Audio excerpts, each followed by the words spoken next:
इसके बाद demon castle का सीन दिखाया जाता है जहाँ पर डीमन किंग अपने कमांडर से पूछ रहा था कि हमला करने की तैयारी कैसी चल रही है। तब वो कमांडर कहते कि तैयारी काफी बढ़िया चल रही है और हम कुछ ही दिन में हमला करने के लिए तैयार हो जाएंगे। तब डीमन किंग कहता है ये तो काफी बढ़िया बात है, हमने जब पिछली बार हमला किया था तो हमें काफी बुरी तरीके से मात दी गई। और उसके बाद डीमन किंग ये भी कहता है कि मैं नहीं चाहता कि तुम लोग मरते दम तक फाइट करो, बस तुम लोगों को लड़ाई में अपना बेस्ट देना होगा। ये सुनकर यहाँ पे कमांडर काफी अजीब से रिप्लाई देती है और उसके बाद डीमन किंग उसे यहाँ से जाने के लिए कह देता है। जैसे ही अमीला बाहर जाती है तभी उसे यहाँ पे एक पर्सन दिखाई देता है जो कि उसके मजे लेते हुए कहता है कि तुम काफी ज्यादा घबराई हुई लग रही हो। जिसपे अमीला उसे रिप्लाई देती है तुम्हें मेरे ऊपर ध्यान देने से अच्छा अपने काम के ऊपर ध्यान देना चाहिए बेवकूफ डॉक्टर। तब वो डॉक्टर अमीला के सामने आता है और कहने लगता है जिस मॉन्स्टर के ऊपर वो काम कर रहा था वो मॉन्स्टर बन के तैयार हो चुका है। जिसके बाद वो यहाँ पे वैसे स्नेक दिखाता है जैसे स्नेक ने जंगल में ओसातो के ऊपर हमला किया था। और वो ये भी बताता है कि पहले वाले मॉन्स्टर से ये मॉन्स्टर काफी ज्यादा खतरनाक है क्योंकि पहले वाला मॉन्स्टर कैप्टन सिगलिस को देखकर वहाँ से डर के मारे भाग गया था। तब एमिला बताती है कि सिगलिस से भी बड़े एक प्रॉब्लम है, वो लोग फाइट नहीं करते बल्कि घायल लोगों को उठाकर अपने साथ ले जाते हैं। लेकिन उनसे बड़ी प्रॉब्लम उनकी एक कैप्टन है जो कि किसी भी घायल पर्सन को एक ही झटके में ठीक कर देती है और साथ ही वो कमाल की फाइटर भी है। इसलिए यहाँ पे अमीला चाहती है कि वो खुद ही रोज को मारे। और फिर वो ये भी बताते हैं कि अगली फाइट का command the immortal dark magic user के पास है। इसके बाद हमें दिखाया जाता है रोज के हेडक्वार्टर का सीन जहाँ पर ओसातो आकर काफी ज्यादा खुश है और उसके बाद वो अपने ग्रिजली बियर के पास जाता और उसके पास जाकर उसे काफी सारे सेब खिलाता और उन्हें खाकर वो काफी ज्यादा खुश हो जाता है। तभी वहाँ पे वो चालाक खरगोश भी आ जाता है जिसे देखकर यहाँ पे ओसातो काफी ज्यादा गुस्सा हो जाता है और कहने लगता है कि धोखेबाज तुम यहाँ पे क्यों आई हो, मैं तुम्हें एक भी नहीं खिलाऊंगा। तब वो खरगोश यहाँ पे ओसातो को काफी प्यार से देखता है और उसके जाल में यहाँ पे ओसातो फंस जाता और उसे भी यहाँ पे फल खिला देता है। उतने देर में यहाँ पे रोज आ जाती जो कि कहती कि मैंने महाराज लिंगन को सब कुछ बता दिया है और साथ ही मैंने इस ब्लू बियर के बारे में महाराज को बता दिया जिस कारण ये ब्लू बियर हमारी प्रॉपर्टी है यानी रेस्क्यू टीम की। तब रोज यहाँ पे कहते कि ये बियर यहाँ तो रह सकता है लेकिन इसे बाकियों की तरह काम भी करना पड़ेगा। अब अगले सीन में हम देखते कि रोज ग्रिजली बियर को ओसातो की ही एक ट्रेनिंग का पार्ट बनाती है और उसके ऊपर ग्रिजली बियर को टांग देती है और ओसातो को यहाँ पे बताया जाता है कि तुम्हें इस भालू को लेकर भागना पड़ेगा। जिसके बाद यहाँ पे ओसातो भागना स्टार्ट कर देता है लेकिन ओसातो यहाँ पे काफी धीरे भाग रहा था जिस कारण रोज उसे अपनी स्पीड बढ़ाने के लिए कहती है। जैसे ही ओसातो यहाँ पे अपनी स्पीड बढ़ाकर भागने लगता है तभी स्क्वाड के दो बंदे यहाँ पे ओसातो के ऊपर हमला कर देते लेकिन ओसातो उन दोनों से यहाँ पे बच जाता है। तब वो दोनों यहाँ पे ओसातो का पीछा करने लगते हैं। ओसातो बोलता है कि आखिर तुम ये क्यों कर रहे हो। तब वो दोनों बताते हैं कि असली बैटल फील्ड में तुम्हें इन्हीं दिक्कतों का सामना करना पड़ेगा इसलिए तुम्हें ट्रेन किया जा रहा है। ये सुनकर यहाँ पे ओसातो अपनी स्पीड को बढ़ा देता है लेकिन वो दोनों तब भी यहाँ पे ओसातो का पीछा कर रहे थे। ओसातो को यहाँ पे भागते हुए पूरा 1 घंटा बीत जाता है जिसके बाद यहाँ पे रेस्क्यू टीम का तीसरा बंदा यहाँ पे ओसातो के ऊपर बदबूदार बम फेंकने लगता है। तब यहाँ पे ओसातो इन बदबूदार बॉल से भी बचता हुआ आगे निकल जाता है। अब यहाँ पे ओसातो के सामने काफी सारी प्रॉब्लम्स आती लेकिन ओसातो सभी प्रॉब्लम से बचता हुआ आगे भागता हुआ जा रहा था और उसे भागते भागते कम से कम 4 घंटे बीत जाते जिस कारण यहाँ पे ओसातो थक जाता और वो खाली जगह देखकर जमीन पे ढेर हो जाता है। तब यहाँ पे ओसातो के पास रोज आते और कहने लगते कि बैटल फील्ड में तो तुम्हारी हालत इससे भी ज्यादा बदतर हो जाएगी, तुम इतने जल्दी हार मान जाओगे। जिस कारण वो ओसातो को कहते कि इंसानी शरीर ऐसा ही बना है जिस कारण वो डरता है, कपकपाता है और अपने समय से पहले जल्दी हार मान जाता है। इसके बाद रोज यहाँ पे ओसातो को हील करती और दोबारा से भागने का ऑर्डर देती है। तब यहाँ पे ओसातो बियर को अपने कंधे पे लेता और शहर के अंदर भागने लगता। इस टाइम वो शहर में भाग रहा था जिस कारण लोग उसे काफी अजीब सी निगाहों से देख रहे। लोगों को लगता है कि आखिर ये लड़का एक मॉन्स्टर को लेकर शहर में कैसे भाग रहा है। तभी वो लोग यहाँ पे ओसातो के कपड़े को नोटिस करते हैं और उन लोगों को यहाँ पे समझ आ जाता है कि ये लड़का भी हम में से एक है।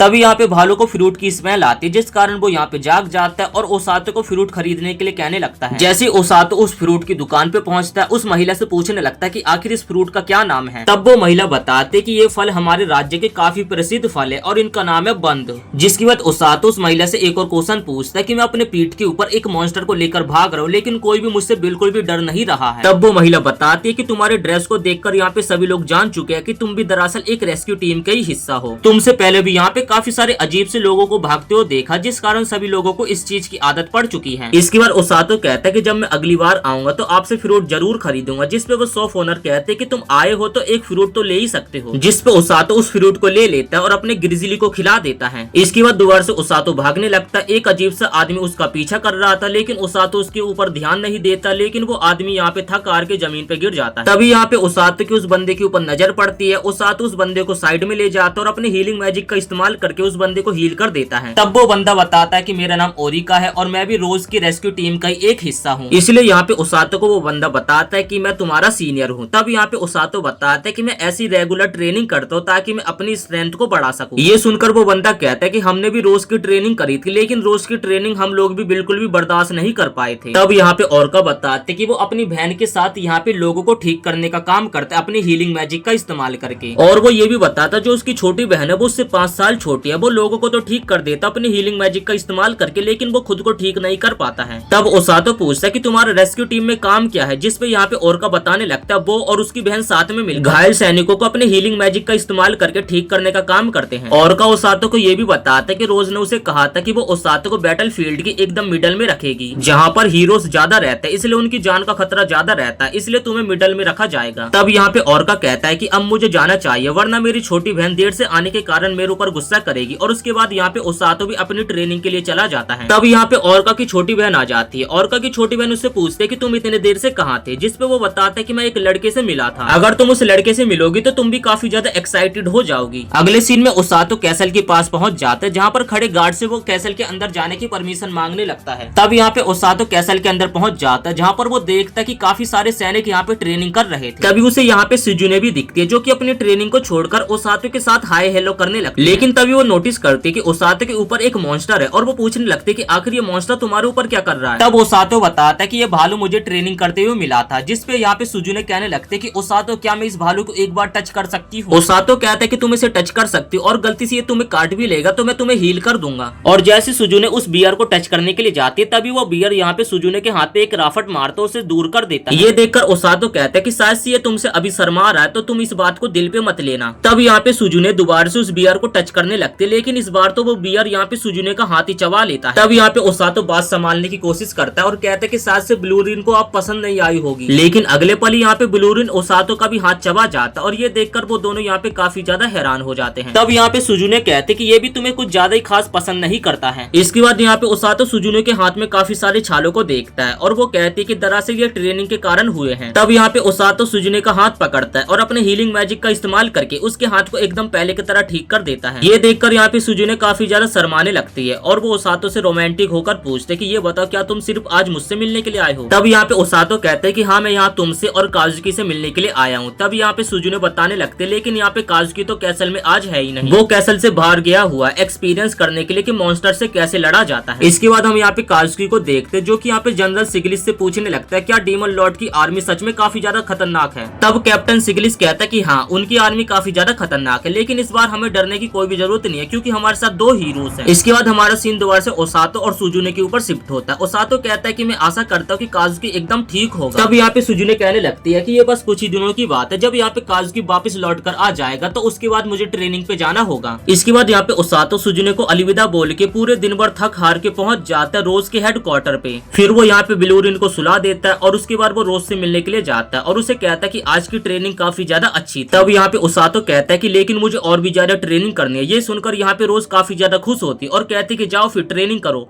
तब यहाँ पे ओसातो रोज को कहता है कि मैं अपनी तरफ से ज्यादा लोगों की मदद करना चाहता हूँ। तब यहाँ पे रोज कहते ये तो काफी अच्छी बात है, लेकिन लोगों की जान बचाने के चक्कर में तुम अपनी जान कुर्बान मत कर देना, क्योंकि तुम्हारी जान भी काफी ज्यादा कीमती है, इसलिए ये मत सोचना कि मैं अपनी जान देके दूसरे की जान बचा लेता हूँ। तब हम यहाँ पे देखते कि आज का दिन खत्म हो जाता है। तो इसके बाद यहाँ पे सुबह हो जाती। सुबह होते ही रोज ओसातो के पास पहुंच जाती है और उसे कहते कि तुम्हारा एक नया मिशन है, मिशन में तुम्हें सुजुनो के साथ जाना है। फिर यहाँ पे ओसातो अपने ग्रिजली बियर को कंधे पे उठाकर सुजुनो से मिलने के लिए पहुंच जाता है। सुजुनो ग्रिजली बियर को देखकर काफी ज्यादा खुश हो जाती है और वो ओसातो से बोलने लगती है क्या तुम यहाँ पे इसे इसलिए लेकर आए ताकि मैं इससे दोस्ती कर सकूं। तब ओसातो कहता है कि ऐसा नहीं है, ब्लूरिन मेरे अलावा किसी और के साथ रहना पसंद नहीं करता, इसलिए मेरे पास कोई और चारा नहीं था तो मैं इसे यहाँ पर लेकर आ गया। ये सुनकर यहाँ पे सुजुनो दुखी हो जाते और कहते कि तुम हमेशा सच क्यों बोलते हो। इसके बाद यहाँ पे सुजुनो अपने 2 और मेंबर से ओसातो को मिलाती है। ये है ओराको एक नाइट और ये है कोई एक मेज। ओराको को देखकर ओसातो को लगता है कि जैसे से उसने उसे कहीं देखा, जिसपे वो बताने लगता है दरअसल आपने मुझे कैसल के बाहर देखा होगा, मैं कैसल के बाहर पहरेदारी करता हूँ। इसके बाद यहाँ पे रोज सुजुने को बताने लगते ओसातो जो हीलिंग मैजिक का इस्तेमाल करता है उससे वो पॉइजन या फिर छोटी मोटी इंजरीज को ठीक कर सकता है, लेकिन अगर तुम मर गई तो वो दोबारा से तुम्हें जिंदा नहीं कर पाएगा, इसलिए तुम अपना ध्यान रखना। और वैसे भी तुम्हें सिग्लिस ने ट्रेनिंग दी है तो मुझे पता है कि तुम अपना तो ध्यान रख ही लोगी। तब सुजुने कहती कि हाँ मैं समझ गई, लेकिन यहाँ पे रोज ओसातो को कुछ नहीं कहती और वहाँ से चली जाती है। इसके बाद वो लोग अपने मिशन पे जाने के लिए तैयार हो जाते। दूसरी तरफ हम काजुकी को देखते जो कि यहाँ पे अपनी तलवार से ट्रेनिंग कर रहा था। तब यहाँ पे राजकुमारी आ जाती जो कि उसे डांटने लगती है और कहती है कि तुम कल ही ट्रेनिंग से आए हो और दोबारा से ट्रेनिंग करने लगे, तुम्हें अभी रेस्ट करना चाहिए। तब यहाँ पे काजुकी कहता है कि तुम बिल्कुल फिक्र मत करो, मैंने काफी ज्यादा रेस्ट कर लिया और मैं अब एकदम बेहतर हूँ। ये सुनकर प्रिंसेस शर्मा जाती है और कहती कि ठीक है तुम ट्रेनिंग कर सकते हो, लेकिन साथ ही अपनी सेहत का भी ध्यान रखना। अगले सीन में हम सुजुने को देखते जो कि यहाँ पे ओसातो को बताती कि काजुकी अपनी फॉरेस्ट वाली ट्रेनिंग से काफी थकार के वापिस आया था, लेकिन वो इस बात से भी काफी ज्यादा खुश है कि उसकी फॉरेस्ट वाली ट्रेनिंग से उसे काफी अच्छा एक्सपीरियंस देखने को मिला है। तब यहाँ पे सुजुने ओसातो को बताते कि हम डार्कनेस ऑफ लिंगन फॉरेस्ट में जा रहे हैं, जहाँ पर जाकर काजुकी ने काफी सारे बीस्ट को मारा था। अब फॉरेस्ट का नाम सुन के यहाँ पे ओसातो को ब्लूरिन की याद आने लगते क्योंकि ब्लूरिन अपनी फैमिली के साथ उसी फॉरेस्ट में रहता था। रास्ते में चलते सुजुने ओसातो को कहते कि क्या मैं तुम्हारे ब्लूरिन को एक बार टच कर सकती हूँ, और इतना कहकर वो यहाँ पे उसे टच करने लगती है, लेकिन तभी यहाँ पे ओसातो उसके हाथ पे थप्पड़ मार के उसे दूर कर देता है। ये देखकर सुजुने हैरान हो जाते और उसके बाद वो काफी बार ब्लूरिन को टच करने की कोशिश करते, लेकिन यहाँ पे ओसातो हर बार उसे रोक देता है। ये देखकर सुजुने काफी ज्यादा हैरान हो जाते और वो कहते हैं कि आखिर तुम ये क्या कर रहे हो। तब ओसातो कहते ये तो मुझे पूछना चाहिए, तुम ब्लूरिन के बिना परमिशन के उसे हाथ लगा रही हो। तभी यहाँ पे ओसातो नोटिस करता कि ब्लूरिन जाग चुका है और उसके बाद वो कहता है कि अगर तुम जाग चुके हो तो अपने पैरों पे अब चलना स्टार्ट करो। तब यहाँ पे ब्लूरिन भी अपने पैरों पे चलना स्टार्ट कर देता है, लेकिन वो अभी भी नींद में था, जिस कारण वो काफी ज्यादा डोल डाल के चल रहा था। इसी मौके का फायदा देखकर सुजुने कहते कि अगर तुम नींद में हो तो मेरी पीठ पे आकर बैठ सकते हो, और जैसे यहाँ पे ब्लूरिन उसकी पीठ के ऊपर बैठता है वो ये देखकर काफी खुश होती है कि वो ब्लूरिन को टच कर पाई, लेकिन अगले पल वो यहाँ पे ब्लूरिन के वेट के नीचे दब जाती है, जिसके बाद यहाँ पे ओसातो सुजुने को हील कर देता है और उसे कहता है कि तुम्हें सतर्क रहना चाहिए, ऐसे तो तुम फाइट से पहले इंजर्ड हो जाओगे। तब यहाँ पे ओरिन को कुछ सेंस होता है कि उनके सामने खतरा है और इस बारे में वो अपने साथियों को बताती है। तभी यहाँ पे झाड़ियों के अंदर से कुछ गुंडे बाहर निकलते जो कि उन सभी को यहाँ पे चारों तरफ से घेर लेते और कहते कि जो भी चीज तुम्हारे पास है वो सारी चीजें हमारे हवाले कर दो। तब यहाँ पे ओसातो सुजुने की तरफ देखते जो कि यहाँ पे इन गुंडों को देखकर काफी ज्यादा एक्साइटेड लग रही थी और उसकी शक्ल देखकर बिल्कुल भी नहीं लग रहा था कि वो यहाँ पे इन गुंडों को देखकर डर रही है। जिसके बाद उन गुंडों की नजर यहाँ पे ब्लूरिन के ऊपर पड़ती है और ये देखकर वो लोग यहाँ पे काफी ज्यादा डरने लगते हैं, जिसपे उन गुंडों का लीडर कहता है कि डरो मत, ये तो बस एक ब्लू ग्रिजली का बच्चा ही है। जिसके बाद वो गुंडे कहते हैं कि हम इसे पकड़ के जान से मार देंगे, और ये सुनकर यहाँ पे ओसातो को काफी ज्यादा गुस्सा आती है और वो यहाँ पे उनके ऊपर हमला करने वाला होता है, लेकिन उससे पहले यहाँ पे सुजुने अपने इलेक्ट्रिक का झटका उस गुंडे के ऊपर मार के उसका दिमाग ठिकाने पे लगा देती है। तब ओसातो कहता है कि तुम्हारा तो मैजिक के ऊपर काफी बढ़िया पकड़ है, तुम उन गुंडों के ऊपर अपने फुल पावर से अटैक करो, अगर कुछ भी होता है तो मैं तो हूँ यहाँ पे। तब यहाँ पे वो सभी गुंडे एक साथ इन लोगों के ऊपर हमला कर देते और इस पॉइंट पे यहाँ पे ओसातो एस कैचम बन जाता और सुजुने को पिकाचू के तरह ट्रीट करता है। ओसातो के इशारे पर यहाँ पे सुजुने उन सभी गुंडों के ऊपर एक ही अटैक करते हैं, जिस कारण उन गुंडों का यहाँ पे दिमाग ठिकाने पे लग जाता है। तभी यहाँ पे कोरिन इन लोगों को बताने लगते हैं कि यहाँ पे कोई और भी आ रहा है, और तभी यहाँ पे इन लोगों के ऊपर जंगली सुअरों का हमला हो जाता है। ये देखकर आरोको कहता है कि आखिर ये बौर यहाँ पे क्या कर रहा है, क्योंकि ये तो जंगल के एकदम बीचों बीच में रहते हैं। तब वो जंगली बौर इन लोगों के ऊपर हमला करने के लिए काफी तेजी से इन्हीं की तरफ बढ़ रहे होते हैं। तब यहाँ पे ब्लूरिन उनको रोकने के लिए आगे चला जाता और कुछ के ऊपर तो यहाँ पे सुजुने इलेक्ट्रिक का झटका भी मारती है।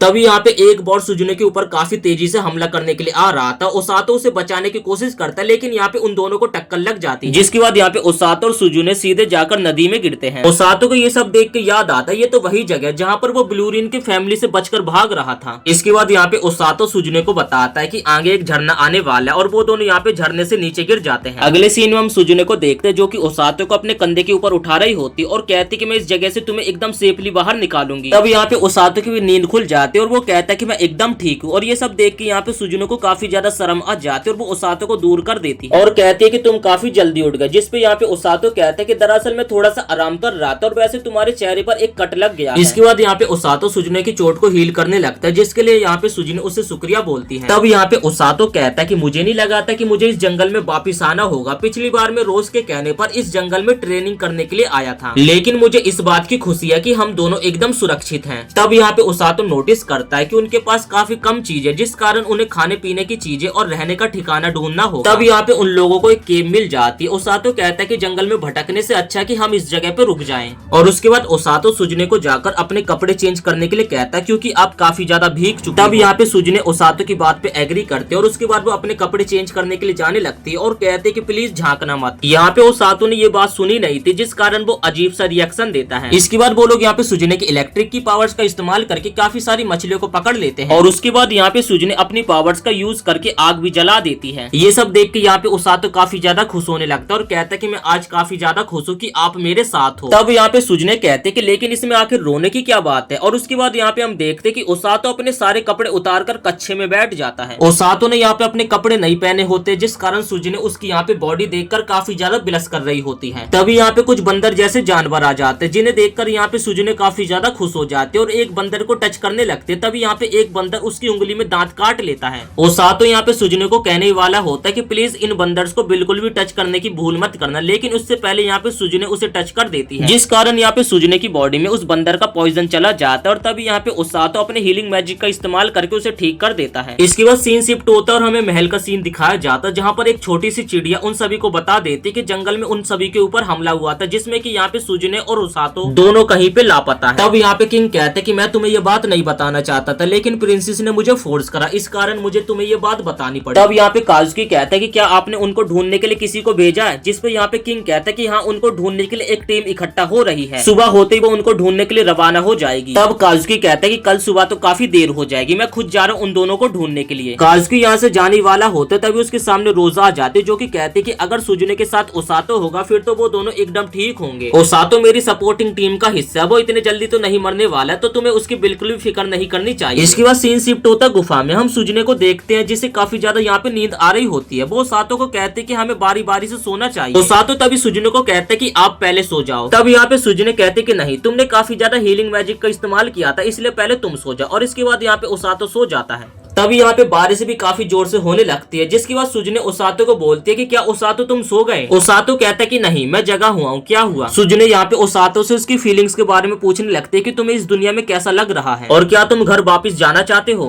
तब ओसातो कहता है ये तो बहुत ही मुश्किल क्वेश्चन है, मैं एक तरीके से जाना भी चाहता हूँ और एक तरीके से नहीं भी जाना चाहता हूँ। और तब सुजुने कहते कि मैं इस दुनिया से नहीं जाना चाहती और तुम पूछोगे नहीं कि मैं किस लिए नहीं जाना चाहती हूँ। तब ओसातो कहता है कि मैं गैस कर सकता हूँ कि तुम क्यों नहीं जाना चाहते, तुम अपनी पुरानी दुनिया से ज्यादा इस दुनिया को काफी ज्यादा एंजॉय कर रही। तब यहाँ पे सुजुने कहते कि हाँ, मेरे पिछली वर्ल्ड की लाइफ काफी ज्यादा बोरिंग थी, मुझे कुछ खास कुछ भी पसंद नहीं आता था, मैं अपने आप को अपनी फैमिली और अपने सभी दोस्तों से एकदम अलग करना चाहती हूँ और मैं इसी दुनिया में रहना चाहती हूँ। मेरा बचपन से ही सपना था ऐसी दुनिया में रहने का और मैं अपनी सभी बेड़ियों को तोड़कर आजाद होना चाहती थी। ये दुनिया काफी ज्यादा अच्छी है, यहाँ पे कुछ भी काम करने के लिए मुझे कोई भी टोकता टाकता नहीं है और अब मैं पूरी तरीके से फ्री हो गई हूँ। तब ओसातो कहता है कि मुझे नहीं लगता कि जो तुम सोच रही हो वो एकदम गलत है, मैं भी पहले अपनी जिंदगी को चेंज करना चाहता था क्योंकि मुझे भी अपनी पुरानी लाइफ एकदम बोरिंग लगती थी। बस मेरा इस दुनिया में आने के बाद एक ही चीज की प्रॉब्लम थी कि मैं आपके और काजुकी के बीच में कोई रोड़ी का कांटा ना बनूं और मैंने अपने आप से कसम खाई है कि मैं आपको, काजुकी को और इस किंगडम के सभी लोगों को प्रोटेक्ट करने का काम करूंगा। ओसातो फिर कहता है कि आप क्या करना चाहते हो, जिस पे यहाँ पे सुजुने कहती कि मेरा भी यही सपना है। तब ओसातो कहते कि चलो साथ में मिलकर फिर इस किंगडम को प्रोटेक्ट करते हैं। ये सब सुन के सुजुने कहते तुम तो सच में काफी ज्यादा डिपेंडेबल बन चुके हो। ये सुनकर ओसातो कहते कि तुम भी इंसान बन चुके हो, पहले तुम एक ऐसा फूल थे जिसे कोई टच भी नहीं कर सकता है। ये सुनकर सुजुने यहाँ पे काफी ज्यादा हैरान हो जाते हैं, लेकिन उसके बाद वो मुस्कुराने लगती है और वो कहते कि मैं काफी ज्यादा खुश हूँ कि हमारे रिलेशनशिप काफी ज्यादा बेटर हो रहा है। ये सुनकर यहाँ पे ओसातो काफी ज्यादा शर्माने लगता है और कहता है कि अब मैं सोने जा रहा हूँ। इसके बाद सुबह हो जाती है, वो दोनों जंगल में भटकने लगते। तब यहाँ पे ओसातो नोटिस करता है कि झाड़ियों के अंदर से एक जंगली जानवर उन्हें काफी ज्यादा घूर रहा है और ये जानवर ब्लूरिन होता है जो कि आते ही ओसातो के गले लग जाता है। दूसरी तरफ हम आरुको को देखते जो कि यहाँ पे काफी ज्यादा थका हुआ होता है, जिसके बाद यहाँ पे ओसातो अपने हीलिंग मैजिक का इस्तेमाल करके उसे पहले की तरह ठीक कर देता है। वो बताने लगता है कि ब्लूरिन अचानक से भागने लगा था, उसने शायद से तुम्हारी स्मेल महसूस कर ली होगी। इसके बाद हम ब्लूरिन को देखते जो कि किसी चीज को सूंघने लगता है और वो उन लोगों को एक जगह पे लेकर आ जाता है। तब यहाँ पे सुजुने ओसातो से पूछने लगती है कि ये कौन सी जगह, जिस पे यहाँ पे ओसातो बताता है कि ये वही जगह जहाँ पर ब्लूरिन अपनी फैमिली के साथ रहा करता था, लेकिन उसके पेरेंट्स को एक बड़े से स्नेक मॉन्स्टर ने मार दिया था। जिसके बाद यहाँ पे ब्लूरिन ओसातो के पास आ जाता है और उसे देखकर लग रहा था कि शायद से वो कहना चाहता है कि हमें यहाँ से चलना चाहिए। ये सब देख के सुजुने कहते कि शायद से ब्लूरिन ने डिसाइड कर लिया कि वो हमेशा तुम्हारे साथ रहेगा। इसके बाद हमें राजमहल का सीन दिखाया जाता है, जहाँ पर ओसातो और सुजुने फाइनली एकदम सही सलामत वापिस आ जाते हैं और महाराज यहाँ पे ओसातो और सुजुने से माफी मांगने लगते हैं और कहते हैं कि हमें नहीं पता था कि उस जंगल में आपके सामने इतनी बड़ी प्रॉब्लम आ जाएगी। अगर हमें पता होता तो आप लोगों को हम वहाँ पे भेजते ही नहीं। तब ओसातो कहता है कि अरे महाराज, आपको माफी मांगने की कोई भी जरूरत नहीं है और वैसे भी हम सही सलामत तो वापिस आ ही गए, तो टेंशन की तो कोई बात ही नहीं है। ये सुनकर राजा खुश होते और उसके बाद वो यहाँ से ओसातो और सुजुने को जाने की परमिशन दे देते हैं, लेकिन वो यहाँ पे रोज और कैप्टन सिग्लिस को रुकने के लिए कहते हैं। इसके बाद वो लोग यहाँ से चले जाते, लेकिन ओसातो के मन में यही बात चल रही थी कि आखिर महाराज ने कैप्टन सिग्लिस और रोज को यहाँ पे क्यों रोका। उसे लग रहा होता कोई ना कोई तो सीरियस बात जरूर है, जब ही उनको यहाँ पे रोका गया है। इतने देर में यहाँ पे काजुकी राजकुमारी सीलिया के साथ दौड़ता हुआ आ जाता है, जो कि कहते हैं कि क्या तुम दोनों ठीक हो, तुम दोनों ने तो हमें काफी ज्यादा डरा दिया था। तब ओसातो कहता है कि नहीं नहीं, ये तो काफी नॉर्मल बात थी, लेकिन वैसे सुजुने को एक जंगली बंदर ने काट लिया था। ये सुनकर यहाँ पे सुजुने ओसातो का मुंह बंद कर देती और कहती है कि इन्हें ये बात मत बताओ। इसके बाद काजुकी बताता है कि जब मुझे तुम दोनों की जंगल में गुम हो जाने की बात पता चली थी तो मैं रात के समय तुम दोनों को ढूंढने के लिए जाने लगा था, लेकिन तुम्हारी जो कैप्टन है रोज, उसने कहा था कि जब तक सुजुने के साथ ओसातो है तो तुम्हें घबराने की कोई भी बात नहीं है, वो एकदम सही सलामत वापस आ जाएंगे। और इस बात से मुझे पता चल गया था कि वो तुम्हारे ऊपर कितना ज्यादा ट्रस्ट करती है। तब ओसातो कहता है कि ऐसी बात नहीं है, उस जंगल में मैं पहले भी जा चुका, जिस कारण रोज को पता था कि इस बार ज्यादा कोई प्रॉब्लम होगी नहीं। इसके बाद हमें राजा का सीन दिखाया जाता है, जो कि यहाँ पे कैप्टन सिग्लिस और रोज को बता रहे थे कि अब परेशानी काफी ज्यादा बढ़ चुकी है, क्योंकि जिन चोरों को हमने पकड़ा था उनसे पूछताछ करने के बाद हमें पता चला है कि उस रास्ते में ऐसे कोई मॉन्स्टर तो थे ही नहीं। तो ऐसा हो सकता उससे पहले उस रास्ते से कोई ना कोई मॉन्स्टर की सेना गई होगी। तब यहाँ पे सिग्लिस कहता है कि लगता है जो डीमन है उन्होंने अटैक करने का प्लान बना लिया है, और वो राजा को कहता है कि मैं पूरी तरीके से तैयार हूँ, क्योंकि पिछली बार की तरह हमें उन्हें कम नहीं आंकना चाहिए। जिसके बाद यहाँ पे राजा सिग्लिस को तैयारी करने के लिए अनुमति देकर भेज देते हैं। तब यहाँ पे राजा रोज को एक मिशन देते, लेकिन वो रोज को यहाँ पे इस बारे में बताते ही नहीं है, और राजा के इशारों से रोज यहाँ पे समझ जाती है कि उसे आगे करना क्या है। तब यहाँ पे रोज कहती है कि मैं समझ गई महाराज, आप यही चाहते हो कि मैं उस जगह पे जाके जांच पड़ताल करूँ कि आखिर वहाँ पे प्रॉब्लम क्या है। तब राजा कहता है कि हाँ मैं यही चाहता हूँ, मुझे पता है कि मैं एक हीलिंग स्क्वाड के ऊपर इतनी बड़ी जिम्मेदारी दे रहा हूँ, लेकिन तुम इस मिशन के लिए एकदम परफेक्ट हो, और साथ ही तुम मेरा एक और काम कर सकती हो, जो मेरी सेना, क्या तुम उसकी दोबारा से अगुवाई कर सकती हो। ये सुनकर यहाँ पे रोज को पता नहीं क्या हो जाता और उसे अजीब से फ्लैशबैक आने लगते हैं, और तब यहाँ पे रोज किंग को साफ साफ मना कर देती कि मैं इस काम को नहीं कर पाऊंगी, और जो मेरी आंख की चोट है वो मुझे यही याद दिलाती है कि मैं इस काम के लिए बिल्कुल भी लायक नहीं हूँ, और जो मेरे साथी थे मेरी इसी जिद के कारण मारे गए थे, इसलिए मैं इस काम को नहीं कर सकती। तब यहाँ पे राजा बताने लगता है कि तुम एक ऐसी लौती हीलिंग मैजिशियन हो जो कि काफी ज्यादा पावरफुल हो और इस पड़ाव तक आ गई हो। तब रोज कहने लगती है कि वो ऐसा कभी भी नहीं करने वाले, और अब वो हमेशा सपोर्ट टीम का हिस्सा बन के रहेगी, ताकि मैं ज्यादा से ज्यादा लोगों की जान बचा सकूं। तब यहाँ पे रोज बताने लगते है कि मैं एक ऐसे बंदे को अपने साथ लाए हूं जो कि कभी मरेगा ही नहीं, और ये सुनकर यहाँ पे राजा हैरान हो जाता है, और वो पूछने लगता है कि आखिर ऐसा कैसे हो सकता है, जिसपे यहाँ पे रोज बताने लगते है कि ऐसा हो सकता है जब हम अपने मन की शक्ति और स्ट्रेंथ की शक्ति को एक साथ जोड़ दें और उसको बढ़ा दें, तो ऐसा हो सकता है जिससे मन और शरीर कभी भी थकेगा नहीं, और मैं जानती हूँ कि ओसातो ऐसा कर सकता है, क्योंकि जो उसकी पोटेंशियल है वो काफी ज्यादा ताकतवर है और वो हर चीज को बड़ी आसानी से सीख जाता है, और इसी कारण मैं उसे इतनी टफ ट्रेनिंग देती हूँ ताकि उसके सामने मौत भी खड़ी हो वो उससे भी भिड़ जाए। इसके बाद हम ओसातो को देखते जो कि अपने ग्रिजली बियर से मिल लेता है, और उसके साथ वो अपने फिर घर पहुंच जाता है, जहाँ पे ओसातो नोटिस करता है कि रोज ने उसके लिए एक लेटर छोड़ के गई थी। ओसातो यहाँ पे लेटर को पढ़ता है, जिसमें यहाँ पे लिखा होता है कि रोज ने उसे आज रेस्ट करने के लिए कहा है, और साथ ही उसे रोज ने एक मैप दिया होता है जिस पते पे जाके उसे एक लेटर को देना है। तब यहाँ पे ओसातो अपने साथी से पूछता है कि क्या रोज आज आएगी नहीं। तब यहाँ पे वो बंदा बताता है कि हाँ आज रोज नहीं आएगी, उसे कुछ जरूरी काम है। इसके बाद सीन शिफ्ट होता है और हम डीमन सैनिक के जनरल अमेलिया को देखते हैं, जो कि यहाँ पे पानी के ऊपर एक पुल का निर्माण कर रही थी।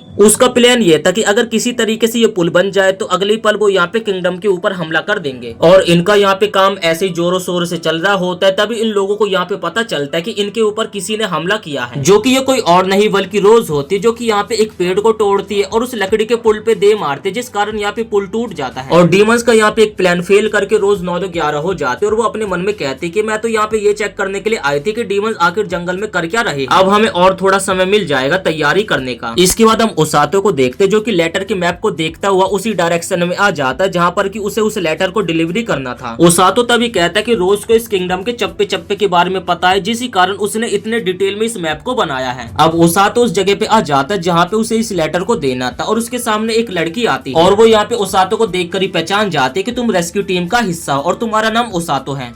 इसके बाद ये लड़की ओसातो को अपना नाम बताती है और इसका नाम होता है उरुरु फिलर, और ओसातो को ये भी बताती है कि मैं तुमसे 1 साल बड़ी हूँ। तब ओसातो पूछता है कि अच्छा तुम्हारा भाई ओर्गा कहाँ है, जिस पे उरुरु बताने लगती है कि मेरा भाई एक बच्चे का ट्रीटमेंट कर रहा है, क्या तुम उसे देखना चाहोगे। तब ओसातो कहता है कि हाँ मैं देखना तो चाहूंगा, लेकिन क्या ये पॉसिबल है। जिस पे यहाँ पे उरुरु उसे छुपके से दिखाने लगती है ट्रीटमेंट, जिस पे ओसातो कहता है कि आखिर हम छुपके से क्यों देख रहे हैं। तब यहाँ पे उरुरु बताती है क्योंकि मेरे भाई को बिल्कुल भी डिस्टर्बेंस बर्दाश्त नहीं है, उसे थोड़ी सी भी डिस्टर्बेंस होती है तो वो अपने काम को सही से नहीं कर पाता है। तब यहाँ पे ओर्गा उस बच्चे का ट्रीटमेंट कर देता है और वो बच्चा एकदम ठीक हो जाता है। तभी उस बच्चे की नजर पड़ती है कि बाहर से उरुरु और ओसातो उन्हें देख रहे हैं। इसके बाद इन लोगों के बीच में यहाँ पे बातचीत होने लगती है और फाइनली जिस लेटर को यहाँ पे ओसातो डिलीवर करने के लिए आया था उस लेटर को वो यहाँ पे डिलीवर कर देता है। उस लेटर को पढ़ के यहाँ पे ओर्गा थोड़ी सी टेंशन में लग रहा था, लेकिन दूसरी तरफ ओसातो और उरुरु एक दूसरे से बात करने में लगे हुए थे। उरुरु यहाँ पे ओसातो को अपने वही ट्रेनिंग के किस्से बता रही थी कि रोज की हमने भी ट्रेनिंग करी है, लेकिन हम उसकी ट्रेनिंग को बर्दाश्त नहीं कर पाते थे। हमें लगता है कि हम लोगों को ठीक करने का काम ही बढ़िया करते, और वैसे भी हम अपने आप को तो खुद अपने हीलिंग मैजिक से ठीक भी नहीं कर पाते। और जब हम रोज को देखते थे तो वो हमें काफी ज्यादा खतरनाक लगने लगी थी, लेकिन आजकल जब मैं रोज को देखती हूँ तो वो काफी खुश रहने लगी है। तब ये सुनकर यहाँ पे ओसातो अपने मन में कहता है कि ऐसा इसलिए क्योंकि आजकल मैं उनका पंचिंग बैग बन गया हूँ ना।